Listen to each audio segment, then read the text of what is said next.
What is Istaria?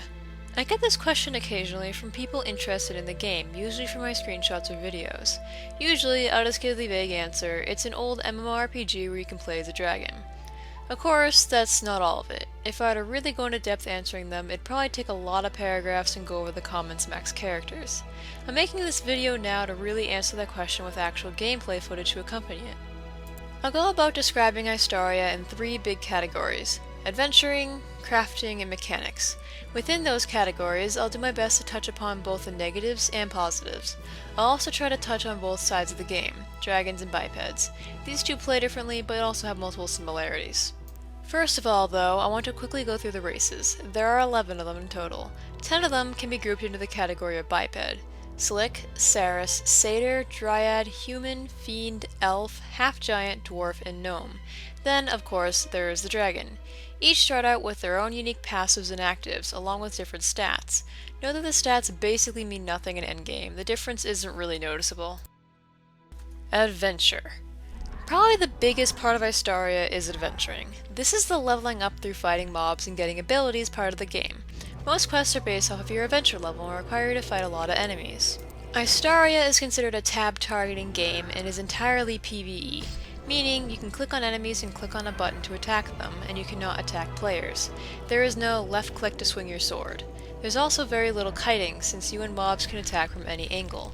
There is a wide range of abilities and skills for you to use and take advantage of, most of which have half a minute to a few minutes long cooldown. Something to note if you plan on playing the game is that the game's lingo is recycle, for what most games refer to as cooldown or refresh. Istaria uses the word cooldown to refer to the delay before you can use another attack. These abilities are in your character window under the Abilities tab and can be quite extensive. For bipeds, not all abilities are available at all times, since there are multiple adventuring schools you could have as your active one. We'll get back to that later. To use an ability, you move it to your hotkey bar and click on it.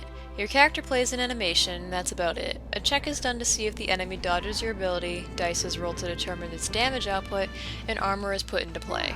The health of your target decreases, and your ability is put on cooldown. This type of combat was much more prevalent back when Istaria was created in around 2004. This combat style, along with the grind I will speak of later, often turns players off the most. Of course, tab targeting doesn't necessarily mean a lack of strategy. Many abilities will work well with each other, or will not work well at all with each other. For example, a dragon's gold rage will apply the debuff Crippled. Crippled conflicts with the debuff from Ice Breath, and therefore you will have to decide whether you want to cripple the enemy and therefore up its ability's cooldowns drastically, or slow down the enemy's overall attack speed and make it weaker to fire. All enemies also have resistances and weaknesses to certain damage types. Fire-themed beetles are either resistant to or immune to fire, but are weak to crush damage, for example. You can change your damage output just by swapping your weapon around if you're a biped, though not all weapons are available at all schools, or by casting a damage conversion spell. These spells change your damage output and overrides all others. Bipeds have most of them, and dragons can only use the spell Primal Attack, which changes your attack type to Primal, the raw magic that dragons use. On the subject of magic, all races can use spells. The type of spell available to them depends on whether they're a biped or dragon, and from that, what school they're currently in, since bipeds have multiple mage-type schools: Mage, Spiritus, Battle Mage, Blood Mage, Flame Disciple, Healer, etc. There are multiple variations of spells that are based off of different kinds of skills: Fire, Life, Primal, and like. There are far too many spells to list, but in general, they all have a few things in common. They have a casting delay, also known as your cast time, a certain damage output, and, of course, a recycle. Unlike abilities, though, spells are crafted by spellcrafters or dragon crafters, and therefore more customized. We'll speak more on this when we get to crafting. When a character levels up, they'll receive what's known as training points, or TP. You get 12 per level. These can be invested into different stats or skills of the training window. For dragons, these statistics are Dexterity, Evasion, Focus, Health, Magic Evasion, Power, Primal, Strength, and Tooth and Claw. For bipeds, on the other hand, this is Augmentation, Bow, Crossbow, Dexterity, Evasion, Focus, Health, Life, Magic Evasion, One-Hand Crush, One-Hand Pierce, One-Hand Slash, Power, Shield, and Strength. Most of these are self-explanatory in what they do, but others are a little bit harder to understand. The only thing you really need to know is that they add to your statistics at different costs of training points. At level 100, the maximum you can have into one stat is 600. Also at level 100, you can have 1,200 training points to spend. Training points and armor are arguably the best ways to customize your character. Now, with schools, Istaria has sort of a unique system. Once you get to mechanics, I'll go more into this. What I will say now, though, is that bipeds have quite a lot of adventure schools. In fact, they have 27 of them. They can also be in all at once, with only one school active at any given time. Istaria has a rating system for this. A fully leveled biped with 100 in each school is rating 278. Your experience gain is calculated off from this, making leveling schools extremely hard without the experience gain from quests or trophies. I'll get more into this when I explain multiclassing. Dragons only have one adventure school and therefore can only get to rating 100 anyway. While Istaria is an old game, there are still big bosses to look out for. They're known as epics and split into lesser and greater categories. Greater epics are General Reklar Plaguebearer, a Greater Blight Anchor, Shaloth the Queen, Son of Uroth, and Valkor the Impaler. Lesser epics are Daknor the Berserk, Fafnir the Defiler, Gruk the Frigid, the Memory of Eliel, and Surthium. My pronunciations will probably be different than yours, so sorry if I messed up any of them. These epics will give you epic tokens and certain specific drops to let you make epic weapons or armor, which are arguably the best items in the game. Finally, I'll talk a bit about abilities. Biped abilities are received by leveling up, but most dragon abilities are received through quests known as ability quests.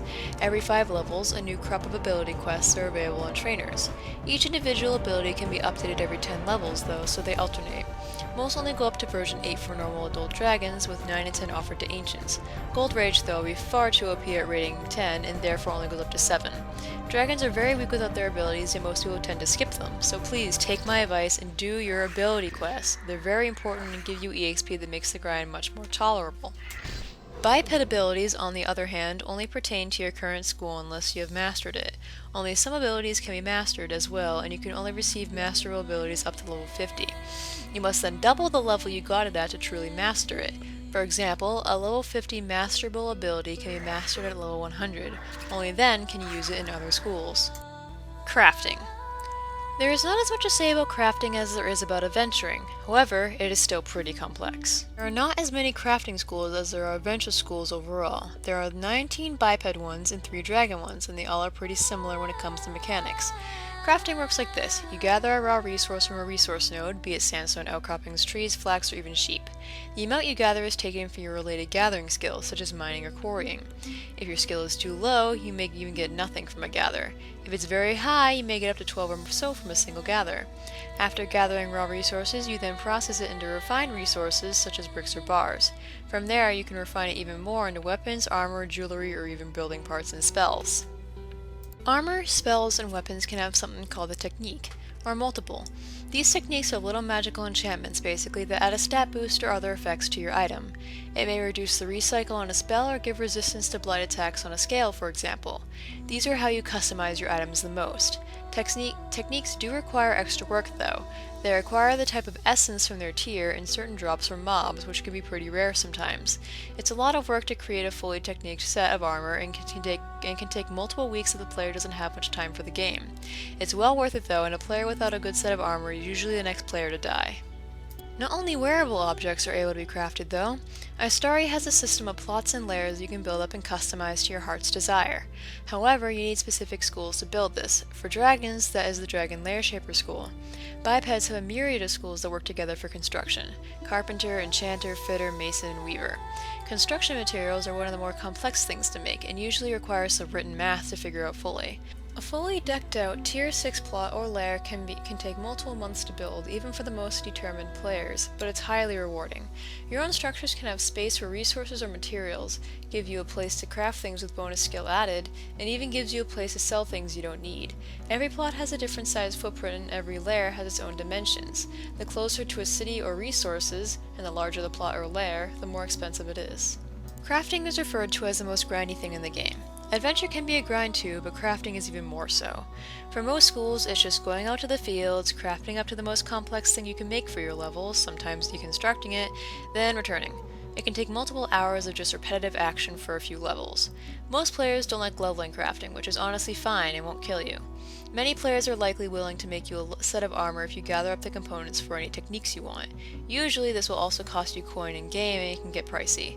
However, with the lack of large coin sinks in the game beyond plots and trinkets, it's likely going to be affordable for you. I'll talk more about the grind in a moment. Mechanics. Istaria's game engine and mechanics are pretty dated. It is an MMORPG that has been in existence for over 10 years after all. This also means that it was created during the time period in which grinding was considered the way to go. This means that it is a very grindy game. I will say that again, Istaria is grindy. There is no doubt about that and I won't lie. However, there are ways to minimize the grind, and the developers of Istaria try to add a new quest and content to guide players through the game. For dragons, minimizing the adventure grind is just by going through the ability quests and doing side quests when possible. Trophies gained when killing mobs for these quests will give a nice boost in experience and coin as well. Dragon ability quests can be considered grindy as well though, even if they do break it up a bit. Most are just kill 20 of this or kill 20 of that. Side quests usually have more story and flavor to it, but sometimes they just still amount to that kill X of Y. Patience is definitely a virtue. Bipeds took the short straw when it comes to grind. They are very grindy, especially since they lack the ability quests dragons benefit from. They rely on the side quests and story missions to level up, along with trophies and good old kill a billion or so mobs. Teaming up with your friends helps minimize the bore. Don't wear yourself out though, and if grind really grinds your gears, then I don't recommend the game to you. Bipeds also have an issue because of their multi-classing system. As mentioned earlier, bipeds have a lot of adventure schools. They can also have every single one of them at once, with their experience bars and levels preserved. However, only one can be active at a time. The active one decides which non-mastered abilities and skills you have available to you. It also decides what armor you can wear and what weapons you can use. Same with spells. Swapping schools often forces you to strip down to heart pattern undies out of nowhere. Thankfully, you can only swap at the school's trainers, or else you would have the issue that you'd suddenly be defenseless in the middle of hungry enemies. Now, one of the biggest questions I get by new players in Istaria is, how do I fly? They're running around as a hatchling, jumping usually, and are level 5 or 6. I had the same question as a new player. The answer is, you can't. You can't until you ascend to adulthood anyway. To be adult, you need to have a minimum level 30 adventure, 20 crafting, and 250,000 horde. Now, depending on which dragon faction you choose, you will want to be either level 30 craft or 40 craft. Either way, you will want 50 adventure optimally, not to just rely on other players to hold your hand through your own quest. The Rite of Passage is the quest line that brings you to adult. It's very long, around 9 individual quests in the entire thing. Until you can fly though, you can glide. This is activating the Options tab of the options at the very bottom. Start to fly or glide when falling. After ascending to adult, completing all quests up to the 8th or 9th level and becoming level 100, you can start on the Ancient Rite of Passage, which is an even longer quest line. It's something like 26 parts and can take multiple days or even a few weeks. It ends with a fight against 5 near-epic mobs, so make a lot of friends for future help. Something else to note for dragons is that they have a horde. This horde is just a number in your equipment screen and you can add to it by hoarding items. Some items are specifically made for hoarding, give a few to many thousands of it. Crafting materials, some formulas, and other junk also add to your horde but give very little. Your horde adds on a bit of damage to your breath attacks and some armor if you meet the requirements for your level. At level 1, that's only 100 horde. At level 100, though, that's 25,333,000, which can be really tough to get. Horde also powers some of your abilities, such as Silver Strike or Gold Rage. If you have no horde, you can't use them. Into the more technical side of Istaria. The game, once again, is old. It's kinda buggy. There aren't any game-breaking you may not pass bugs, but there are irritating ones that pop up often. The code of the game is a mess and pretty old, so the devs have issues not creating new bugs by accident. Crashes aren't uncommon, but they're not as big of an issue as they were in the past. If you have issues crashing though, try lowering your view distance or graphical settings. If you find a bug, please send in a bug report to the developers at support.istaria.com as well. It really helps a small developer team out.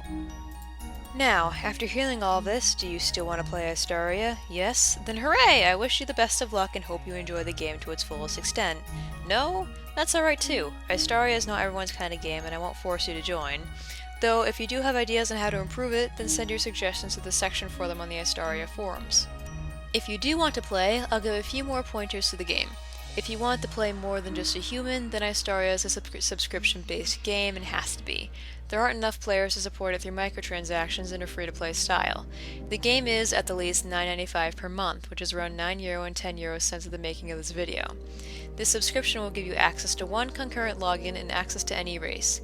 You'll have 5 character slots. The next up is property holder access, which is $14.95 per month, around €13 and 68 cents. This gives you 7 character slots, 1 concurrent login, and the ability to purchase apply. Note that subscriptions stack. If you have 2 subs or property holder, you can have 2 plots, 14 characters, and 2 concurrent logins. If you can't afford any of this, you can still play, but only as a human character without apply. However, nothing is restricted otherwise. You can level up to the max level without any issue or paywall. If you get past the subscription, then welcome to Istaria. There are 3 servers, or shards as they're called, to choose from. Blight, Chaos, and Order. Blight is the testing server. All updates go to Blight first to be tested out and checked for bugs. Anyone who plays on Blight has eternal double EXP gain and a discount on all consigners. However, they have to deal with random downtimes and buggy content. Chaos is the normal server and averages the most player traffic. Order is the roleplay server and has a small population. Every server player has an opinion of the other servers, but I recommend to just choose based on what you want: testing, regular play, or roleplay. In conclusion, I want to tell you all to just try the game before dissing it or paying for it. It has a 14-day free trial in which you can test out the game with any type of character. If it turns out you like it, then continue, have fun, and maybe I'll see you around. My main characters are Rector, Dorocane, Sayaria, Takara, Zakari, Kaler, Arkiera, Aleka, and Soraya on Order. My only Chaos character is Rector. Thank you all for watching, and have a great day. Did I miss something, or do you have a question? Just write it in the comments section below and I'll get back to you as soon as I can. Now, this is off script, so I'll probably mess up a bit, but something that I forgot to mention is the reason that I play the game. And while I have not played the game straight for 5 years, I have been part of the community for 5 years. 5.5 now, actually. And so, the reason why I stay is just because most of the community. I met most of my friends on Istaria, and just most of them stuck around. I haven't really found a community that I've liked in the game as much as I've liked Istaria. Of course, there are some bad apples. Every game has a bad apple. But you don't really see them as much. They aren't as vocal, as long as you hang out with the right people anyway, and usually those people are the ones that offer help to you and whatnot in the game. As long as you're not one of those bad apples, and as long as you're kind and helpful and try your best in the game and don't leech off of others, then I imagine you'll get along just fine. So, yeah, that's my story. Bye!